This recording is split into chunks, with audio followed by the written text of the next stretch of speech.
बिस्मिल्लाहिर्रहमानिर्रहीम अस्सलाम वालेकुम। जब हमने रेडियस की कैलकुलेशन की थी तो हमने देखा था कि जब ये मास ऑफ इलेक्ट्रॉन या जो भी इलेक्ट्रॉन है जब ये इस तरह से रोटेट करता है तो इसके हमें जो है वो बोहर साहब ने क्या हमें रेडियस की वैल्यू दी थी। अब हम देखेंगे कि किस तरह से जो है वो हम यहाँ से एनर्जी ड्राइव कर सकते हैं कि किसी भी ऑर्बिट के अंदर जो है वो एनर्जी किस तरह से देखेंगे। तो यहाँ पर दो फोर्सेस ने एक दूसरे को बैलेंस किया हुआ है। तो आइए सबसे पहले हम देखते हैं कि यहाँ पर एनर्जी की कैलकुलेशन किस तरह से की जा सकती है।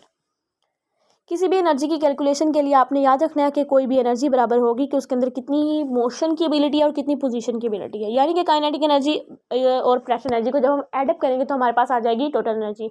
कि यहाँ पर टोटल एनर्जी ऑफ इलेक्ट्रॉन यानी कि अब हम देखेंगे कि प्रेशर एनर्जी और जो है वो काइनेटिक एनर्जी एक इलेक्ट्रॉन जब रिवॉल्व कर रहा है न्यूक्लियस के अराउंड तो उस पर किस तरह से एक्ट होगी। फिर उसका जो हम सम लेंगे तो हमें पता चल जाएगा कि वो इलेक्ट्रॉन कितनी एनर्जी के साथ वहाँ पर रिवॉल्व कर रहा है।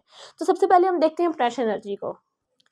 ये आ जाएगी हमारे पास प्रेशर एनर्जी। ठीक है, इसका फार्मूला मैंने यहाँ पे लिख दिया। हमें पता है कि प्रेशर एनर्जी बराबर है फोर्स इंटू डिस्टेंस। फोर्स का फार्मूला अभी अभी हमने देखा कि जो हमने अभी अभी डायग्राम देखी थी जिसमें हमारे पास जो है वो एक इलेक्ट्रिक फोर्स की हमारे पास वैल्यू थी। अभी अभी मैं आपको वो दोबारा से दिखा देती हूँ। अगर हम उस फोर्स के साथ डिस्टेंस को मल्टीप्लाई कर देंगे तो हमारे पास एक वर्क आएगा। यहाँ पर इलेक्ट्रॉन के ऊपर जो मेनली वर्क हो रहा है वो पोटेंशियल एनर्जी की फॉर्म में हो रहा है। इन्फिनिट डिस्टेंस के ऊपर प्रेशर एनर्जी जो है वो हमेशा जीरो होगी। और जब हम उस इन्फिनिट डिस्टेंस से उसको लेकर आएंगे न्यूक्लियस के होल्ड के अंदर तो उसके ऊपर जो फोर्स लगेगी वो उस प्रेशर एनर्जी को अगेंस्ट द फील्ड जो है मूव करवाएगी। तो वहाँ पर प्रेशर एनर्जी हमारे पास हो जाएगी नेगेटिव। तो आपने याद रखना है कि यहाँ पर प्रेशर एनर्जी की वैल्यू कभी पॉजिटिव में नहीं होगी, इन्फिनिट डिस्टेंस में जीरो होगी। और जब वो न्यूक्लियस के पास आएगा, न्यूक्लियस के होल्ड में आएगा तो उसके ऊपर जो है वो प्रेशर एनर्जी नेगेटिव लगेगी। तो अभी मैं आपको वो फोर्स की जो है वो वैल्यू दिखा देती हूँ। तो ये रही दोस्तों हमारे पास वो फोर्स की वैल्यू।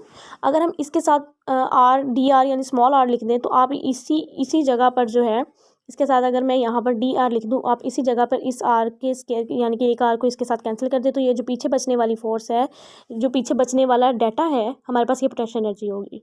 ठीक है, और ये पोटेंशियल एनर्जी जो है वो एक न्यूक्लियस के होल्ड के ऊपर एक इलेक्ट्रॉन पर एक्ट करेगी। और इसकी डेरिवेशन अब हम देखते हैं इन्फिनिट डिस्टेंस और जो है वो रेडियस के लिहाज से। तो ये हमारे पास वो वैल्यू, रुक जाए मुझे इसे रोटेट करने दें। तो ये आ गई हमारे पास पहले आर डिस्टेंस पे, फिर हमारे पास इन्फिनिट डिस्टेंस पे।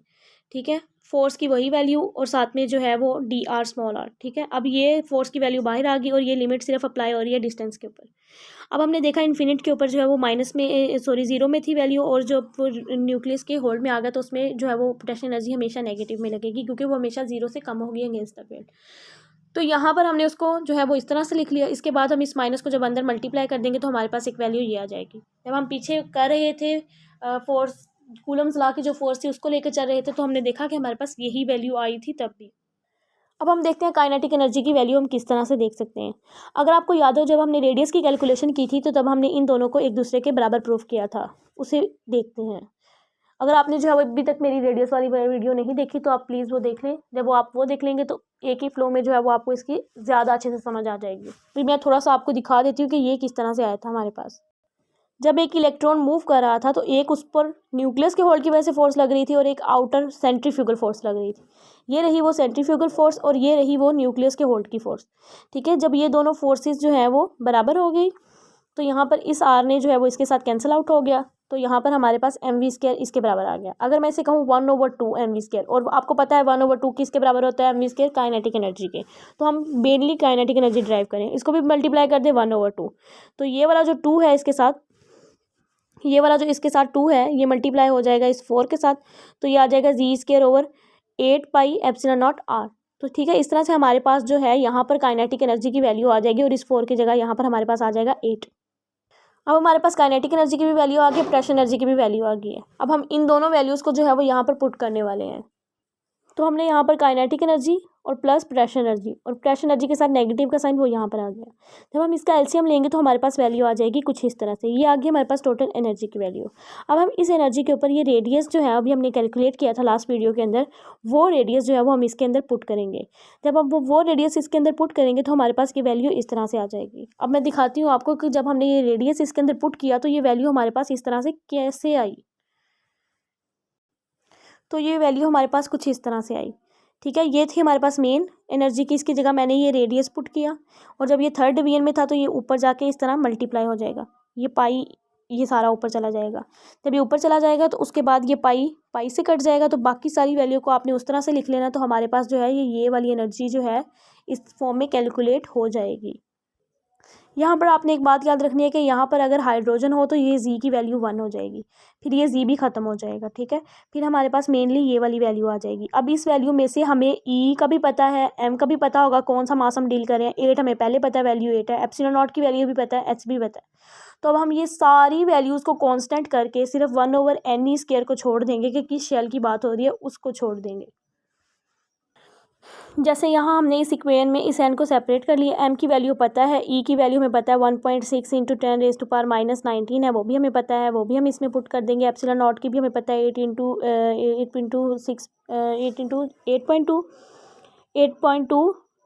इंटू 10⁻12। एच की भी पुट कर देंगे, 6 होती है वो, 6 इंटू 6 पॉइंट इंटू नहीं सॉरी पॉइंट बोलना, मैं इंटू बोली जा रही हूँ। 6.34 इंटू 62 इंटू 10⁻⁻34। वो सारी वैल्यू जब हम यहाँ पर पुट कर देंगे तो हमारे पास एक ये वाली वैल्यू आ जाएगी। अब ये वैल्यू है जाउल में। हम एनर्जी को यहाँ पर जब हम ये शेल के अंदर मूव करवा रहे होते हैं तो वैसे भी हम इसको किलो जाउल पर मोल में लेंगे एंथैल्पी के लिहाज से। अब हम किलो जाउल पर मोल में किस तरह से लेंगे, अब ये थी पूरी एनर्जी एक पार्टिकल के लिए। जब हम इसको मोल के अंदर लेके आना चाह रहे हैं तो हमें 6.02 पार्टिकल से मल्टीप्लाई करना पड़ेगा, ताकि जो है वो एवोगैड्रो नंबर से मल्टीप्लाई करने से हमारे पास वैल्यू मोल के अंदर ट्रांसफ़र हो जाए। साथ में हम किलो किस तरह से लगाएंगे वो भी देख लेते हैं। उसी तरह से 6.02 से मल्टीप्लाई होगा और 1000 से डिवाइड होगा, किलो में आ जाएगा। अब आप ये सोच रहे होंगे कि 1000 से डिवाइड क्यों किया किलो में लाने के लिए। अक्सर बच्चे जो है वो एक कन्वर्जन को जो है वो किलो में करने के लिए 1000 से मल्टीप्लाई कर देते हैं। वो कितना गलत करते हैं ये मैं आपको अभी दिखाती हूँ, ठीक है। ये पूरी वैल्यू थी मेरे पास, मैंने इसे करना था किलो के अंदर। ये मेरे पास पूरी वैल्यू थी जाउल पर मोल में, अब मैंने इसे करना है किलो में। एक मैं लूँगी 10⁻³ + 3, फ़र्क तो नहीं ना पड़ेगा, -3 + 3 0 हो जाएगा। इस पूरी वैल्यू के ऊपर इन दोनों टर्म्स का कोई फ़र्क नहीं पड़ने वाला। तो अब इसमें से ये जो +3 था इसे मैंने किलो बना दिया, और ये जो -3 था ये ऊपर था, तो जब मैं इसे नीचे लेके गई तो ऊपर की वैल्यू जब नीचे जाएगी तो वो +3 में हो जाएगी। तो फिर इसको हम लिख सकते हैं 1000 के अंदर। ये इस सेंस के अंदर जो है वो जाके नीचे 1000 बनता है, ठीक है। अक्सर बच्चों को कहें ना कि ये वैल्यू ऐसे किलो के अंदर कन्वर्ट करें तो वो ऑब्वियसली उठाते हैं 10⁻³ को और उससे मल्टीप्लाई करके ठोक के मार देते हैं, गलत करते हैं वो। उनको चाहिए डिवाइड करें, ठीक है। जब दो चीज़ें इस तरह से लिखेंगे तो फिर उनको समझ आ जाएगी कि ये सीन होना है इधर। तो जब ये सारा प्रोसेस हो गया तो हमारे पास आ गई ये वाली वैल्यू किलो जाउल पर मोल के लिए। तो अब हम देखते हैं बाकी शेल्स के लिए किस तरह से वैल्यूज़ जो है वो निकाली गई। तो यहाँ पे हर शेल की एनर्जी निकाली गई है। आप देख सकते हैं कि ये नेगेटिव में वैल्यू कम हो रही है, और आपने ये बात याद रखनी है कि जब नेगेटिव में वैल्यू कम हो तो इसका मतलब ये है कि वो बढ़ रही है।